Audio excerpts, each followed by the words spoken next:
In this series of conversations, we'll be discussing global food sustainability with guests who bring a deep understanding of the environmental and cultural challenges facing our society and creative ideas on how to address them. I'm Ash Sweeting. There's lots of risk, say, even now in selling carbon credits when there's a whole bunch of different accreditations that disagree with each other. And you wonder, well, who does carry that risk? So to me, the whole thing is recording data empowers the farmer to be the owner of their own fate.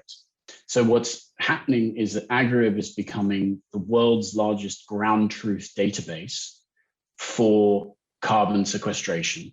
The beef and lamb production, an industry that the UNFAO, I think, cites as responsible for about 10%, 13% of global greenhouse emissions, cannot just reduce its carbon footprint, but it can actually become net carbon negative.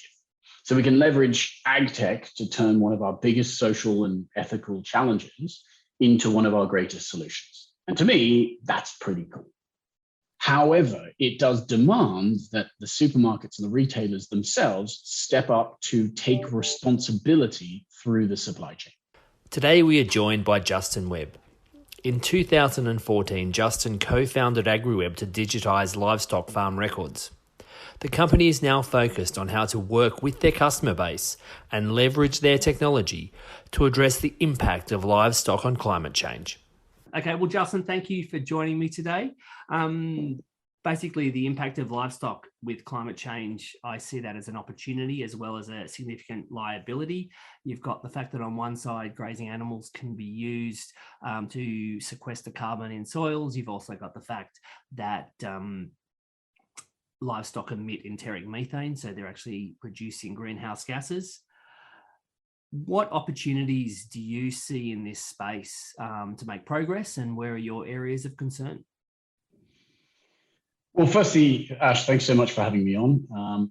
This is a topic that I think is unquestionably central to all of us in agriculture and food production. I think that re-examining the sustainability and efficiency of our food production is frankly paramount and should be forefront to all of us that are trying to innovate this industry. From my perspective, with AgriWebb, AgriWebb's trusted partner of farmers and ranchers, and just as we've helped tens of thousands of farmers adopt digital tools to look after now more than 20 million head of livestock, of mainly cattle, we are now kind of working to develop sustainable approaches to reduce those carbon emissions.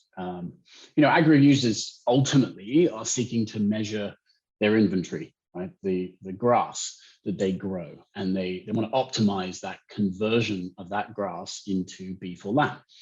And that way, and through that methodology, we are trying to drive efficiencies of production, resource allocation, and harvest the inputs of soil, water, and land. So if we consider the optimization of the interaction of animals with those resources, the improvement of fertility, the reduction of lamb and calf fatality, the improvement of feed conversion efficiency through animal husbandry, genetics, rotational grazing, natural selection, those are all massive improvements that can feed the future. I think the information that we as AgriWebb provide back to food producers offers a more detailed picture of their soil carbon levels, matching up the growth of that grass, that inventory, the health of the herds, the pastures, with the carbon sequestration enables those producers to create more resilient, more productive land with less synthetic input. The data also provides a digital paper trail that kind of makes it easier to target value-adding certifications, such as carbon neutral beef, or participate in carbon sequestration schemes.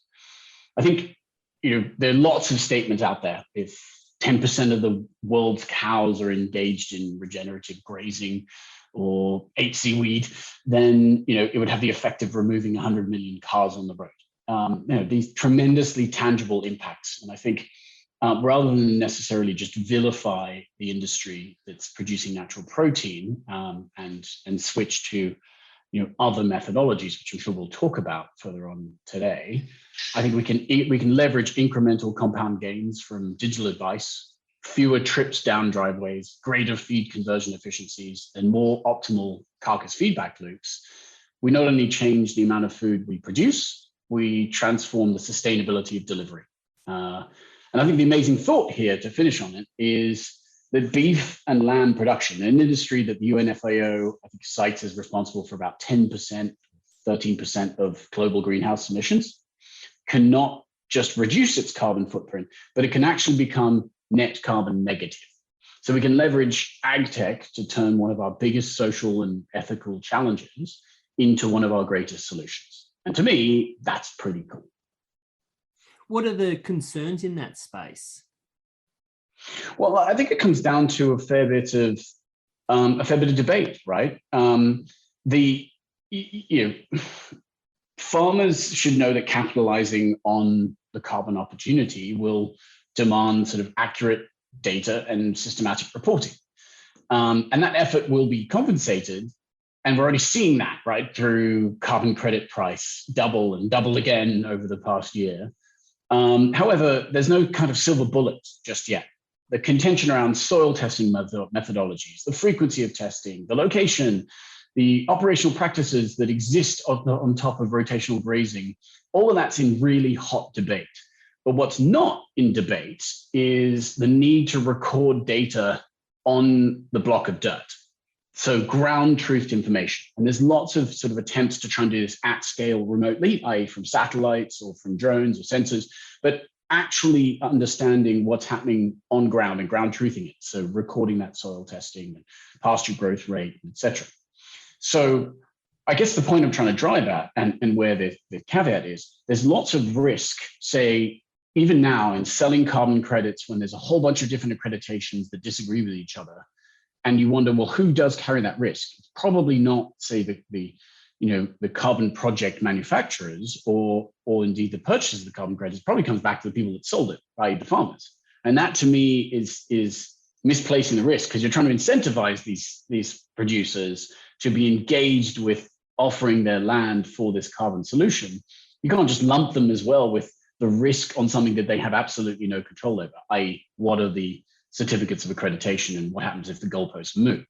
So to me, the whole thing is recording data empowers the farmer to be the owner of their own fate.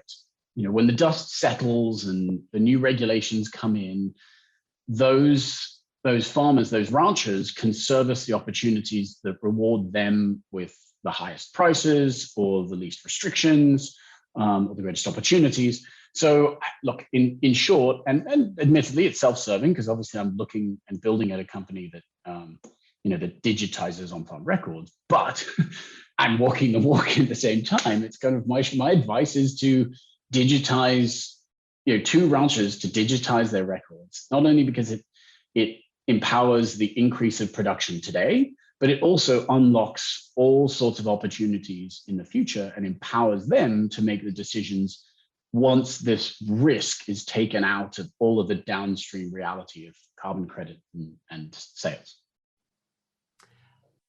Thank you very much for that. That was awesome. One thing that comes to mind is that, as you mentioned, farmers are the ones who are taking the risk. They're taking the financial risk in terms of the efforts to collect this data, the risk in sharing it should it be misused. And you've also got the fact that the place where the greatest potential to capture that risk is customer facing. It's in the grocery stores or the supermarkets or the retail outlets. So you've got in some ways, it's a logistical issue where risk is captured and where it's valued is not the same place. And I guess the question is how it doesn't need to be shared equally, but it needs to be shared equitably enough so that everyone involved in that supply chain benefits and it's in everyone's best interests. Is there anything you can add to that or thoughts on that? Yeah, look, Ash, I think it's a fascinating and clearly neither you nor I nor the two of us together are going to be able to solve this thing. But I think we can start to chip away at the edges, right? And one of the amazing transitions we've seen, particularly in pandemic, but as a result of the genuine commitment to environmental welfare of the consumer, is that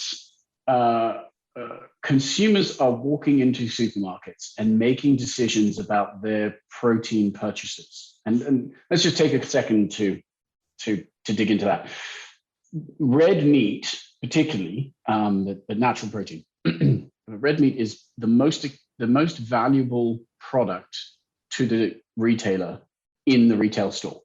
Not necessarily because of cost per kilogram or pound, but because it's what's called a basket filler. And that just means when you go and buy your leg of lamb or your steak, you're not just buying that piece of meat, you're also buying the potatoes and the carrots and the mint sauce and the ketchup and everything else that goes with it, right? So it's a basket filler. And when a millennial purchaser, to characterize it, walks in and she is making the decision about what to put in their basket, there's a bit of like, do I really want this leg of lamb or this T-bone with a side of guilt?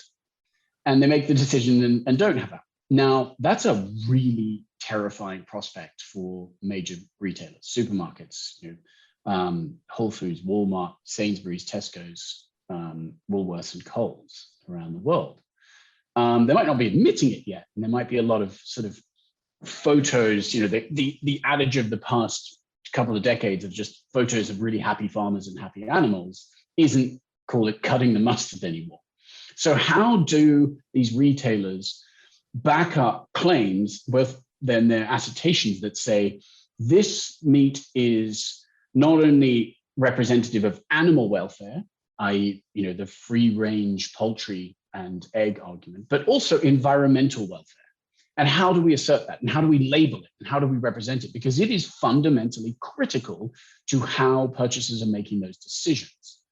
So I think coming back to the only way you validate that label is by going right back to the paddock, the field, and calculating, measuring the movement, the growth, of the animal itself, of the antibiotic treatments, of the pasture growth rates, of the carbon sequestration or the recapture of the farts and burps from that ruminant animal back into the plant regrowth of the grass and the soil that the carbon gets fixed into, and all the microbiomes that exist in that soil. So being able to represent that picture that's happening in field on that label and say, again, to that millennial that is standing making that decision and saying, well, hang on, not only does this meat represent animal welfare, it's antibiotic free, it's free range, etc., but also it represents environmental welfare, such to the point that not only was this meat carbon neutral, but actually was carbon negative. And by encouraging this methodology of production, you are in fact offsetting your Instagram footprint. By creating these carbon sinks that can be sold to Microsofts and Amazons and other cloud servers. So I think that is something that is amazing.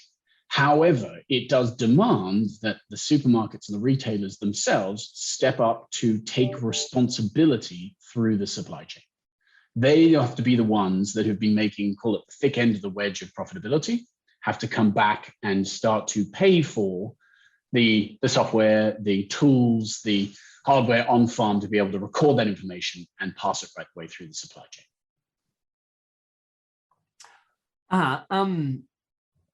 Completely agree that the two of us aren't going to solve this ourselves. And it's a very complex problem.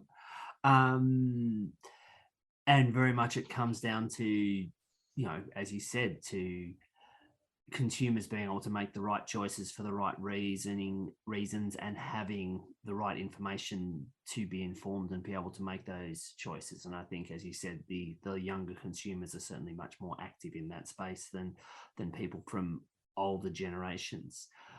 Well, millennials are not that young anymore. This is the fascinating thing, right? We're all reading enough about this. Is right now we are going through the greatest transfer of generational wealth ever in history, and that's inflation adjusted. And so, millennials are now in control and increasingly becoming in control of unprecedented purchasing power. That's why fintech and wealth tech and et cetera are such popular spaces. Now, the spread of that into what happens at ag and ag tech and therefore the consumer disposable income commitments is fascinating. Not least, sorry to carry on with this. No, go, please. It's we haven't even touched on the idea of, well, hang on, we need to feed 10 billion people by 2050. It's something that's thrown out at every ag tech conference and every article, blah, blah, blah. What is it? Okay, but it's one thing to feed number of mouths. The concurrent increase with the increase at the same time of middle income, particularly of the wealth of that population increase. So those population increases to feed more mouths are coming from China and Indonesia and India and et cetera. And those countries are also experiencing unprecedented growth. So their middle wage income, their disposable income is greater. And what happens when you increase your disposable income off a very low level? The first thing one does is increase the protein intake in your diet. And so you're actually you're putting more strain on higher order protein delivery. Now come back to synthetic meat production, lab meats, impossible meats, et cetera, all of which I'm a big supporter of as an ancillary service benefit to the existing natural meat production. Because even the most optimistic projections from Sand Hill Road and Silicon Valley say that synthetic production covers about 10 to 20% of the existing protein demand today. Now you add in all of this growth coming from China and Indonesia, et cetera, 56% more food demanded, and then a greater proportion of that being higher order proteins. We just have to make the actual production of natural proteins vastly more ecologically efficient. And that to me is highly, highly critical. It couldn't be a more challenging issue to kind of our existence when we're looking at climate change.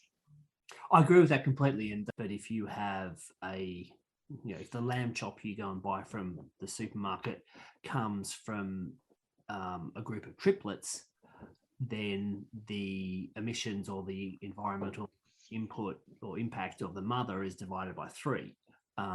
Whereas if it's a singleton, then it's essentially 1. And if it comes from a farm where the lambing percentage is below 1, if only 50% of the females get pregnant and have a lamb, then you're actually doubling, carrying each lamb is carrying the environmental footprint of 2 mothers. So, and I guess this comes back to what you're doing in terms of the accounting or collecting that data from the farm, so that you'll actually be able to know what the history of that piece of food is, and then give it a footprint that's actually accountable to it, rather than something that's an industry average or something like that. Well, you're dead right, Ash, and I mean, I'm sort of laughing because on our own, you mentioned our own place down in Western Vic. I'd love to see all the ewes throwing triplets.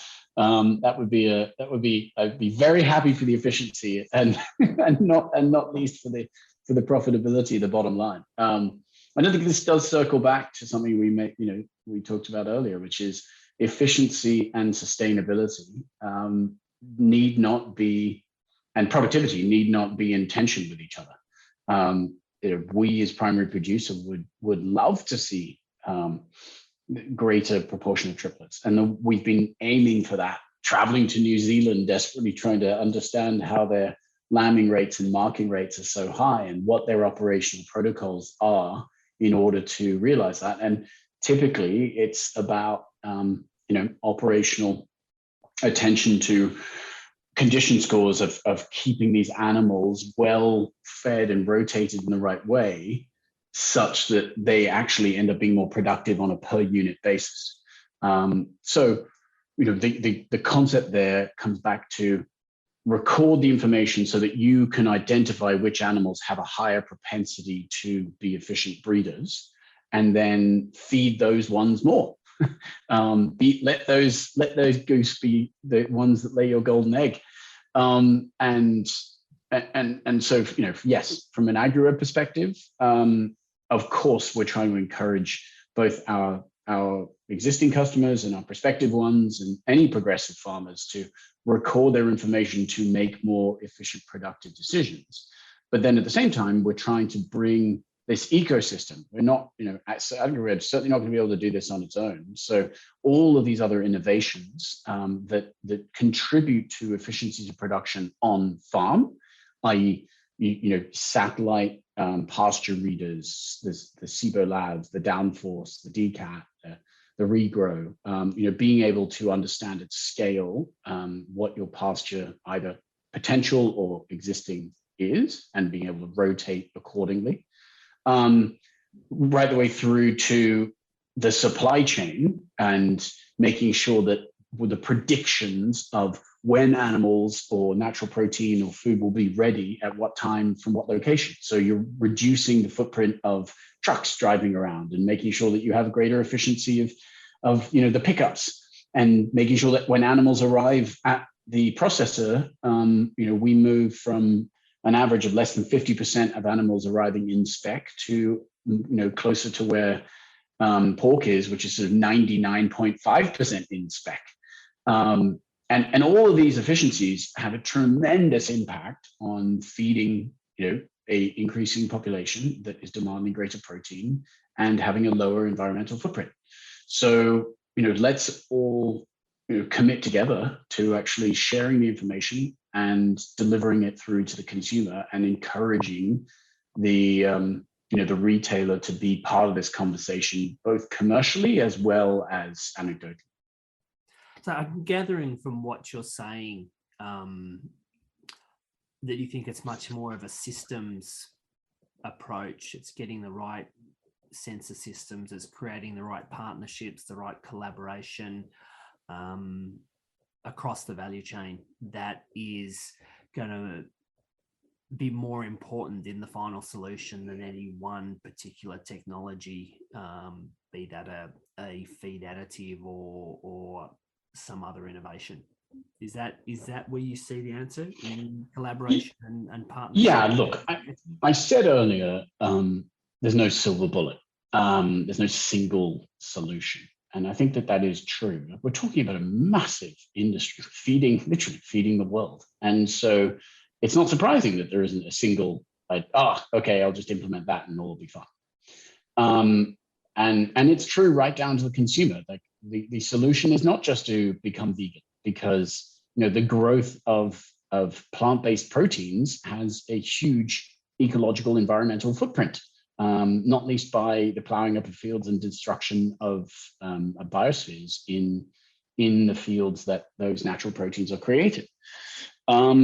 So I think that, coming back to the space that at least I'm working in and I'm looking at within the livestock industry and the red meat production, to empower the livestock industry with the best tools to feed the world sustainably, profitably, and efficiently. I mean, I couldn't think of a more motivating mission. It's perhaps the most critical consideration of our generation is this contemporaneous challenge of feeding a growing population with a rising demand for healthy, inexpensive, and universally available natural diet, while simultaneously reducing environmental impact. If we truly want to deliver on providing our food production industry with the best possible tools, then we need to be providing the same access. We collectively, all of us as innovators, need to be providing the industry with the same access to cutting edge, intuitive, insight-driven tech that's been already prioritized in other major business sectors for decades. And our industry in agriculture is taking on this Herculean task of feeding 2 billion more people in the next 30 years, and all while reducing the environmental footprint and giving visibility to governments, to retailers, to consumers.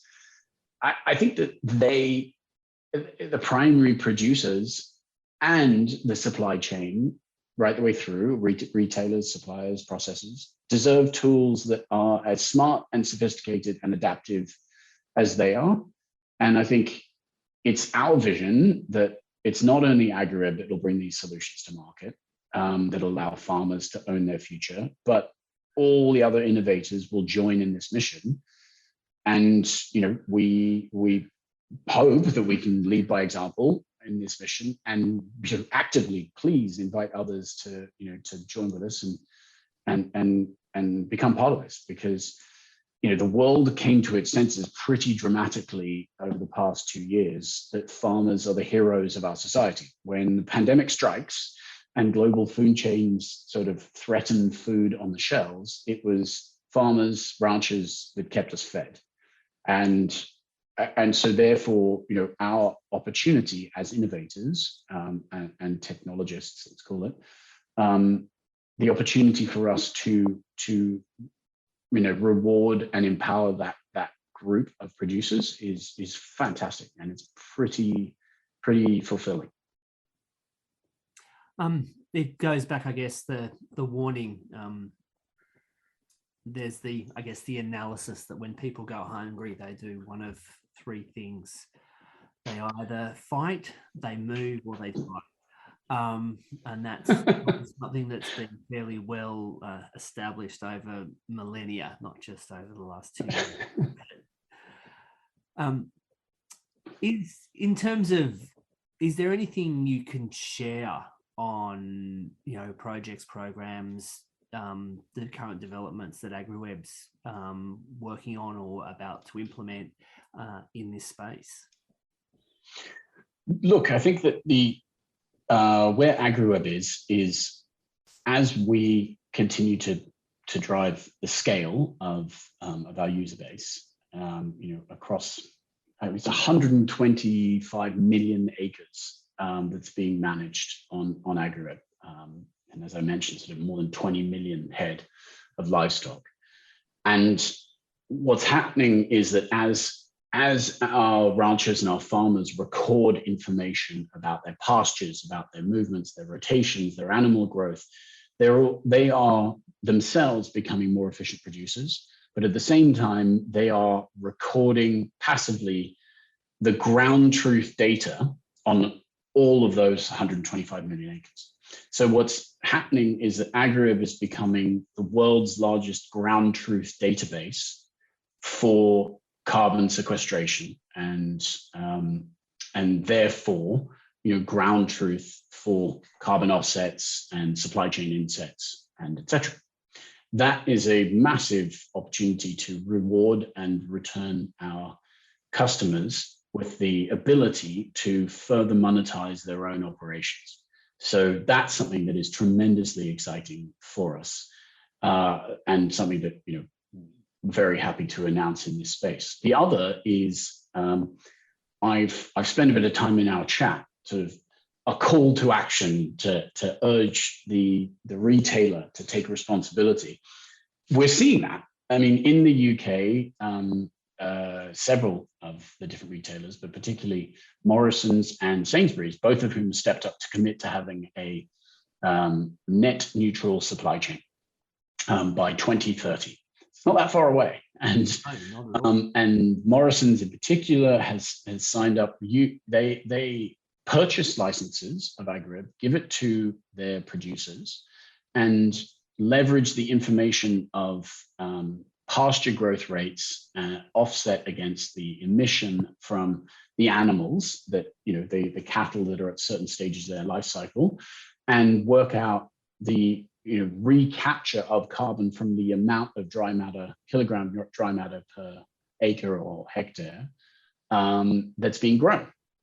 And so they are able to, rather than estimating or guesstimating the footprint and then buying forests in Norway, they're actually able to inset the carbon footprint of their supply chain, which is pretty cool. And we're seeing the same thing, more to do with genetics that we talked about with Sainsbury's and through ABP, leveraging AgriWebb to have a greater understanding of the carbon footprint and the readiness and the efficiency of their animals through an integrated supply chain. So, there are plenty of examples, particularly in Europe and in the United States, less so in Australia to this point, but we're really excited to encourage some of the best-in-class practices that are happening around the world and bring them back to Australia or across to the United States. Do you think the greater competitiveness or competitive environment within the supermarket sector in the UK plays a role in that? Well, there's a bit to unpack in that, but I think that, at its basic level, there's 65 million people to feed on a pretty small island that only produces about just over 55% of its total food production could only feed about 55% of the population. So fundamentally, they have to be super efficient with their production. And so, there is a much greater collaboration between the retailers and their processors, retailers and their primary producers, the farmers, the ranchers, the producers of food from the ground. And so I think that's a forcing function for sure in the UK. Globally, I think it would be fair to say that the retailing world does look to Tesco's and Sainsbury's and those UK particularly, but UK and European supermarkets as being the leading innovators of food retailing. There's a reason why Woolworths and Coles hire people from Tesco and Sainsbury's by the metric ton, or why Walmart seeks to buy the supermarkets as a whole. So I think there's a lot to be learned, but there's equally a lot to be learned the other way. We've got some amazing export markets and export marketability that both we here in Australia and New Zealand have been able to achieve. So it's not all a one-way knowledge flow. I think that we can have a really productive exchange. Some free trade agreements that have just come in offer opportunity to do that. Thank you very much, mate. Is there anything else you'd like to add that we haven't already covered? We've covered a broad range of topics. Well, I'd be astonished if anyone's still listening to mostly me when I gab on. We'd be one of those people in the corner of the pub that people kind of come over and be like, yeah, no, and head back to the other side.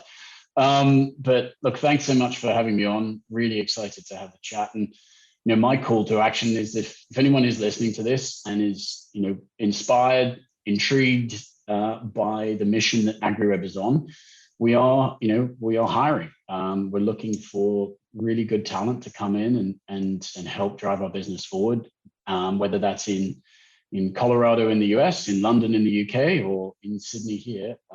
We'd love to hear from you. So please reach out to agriwebb.com and have a look at some of our job postings and come join the mission.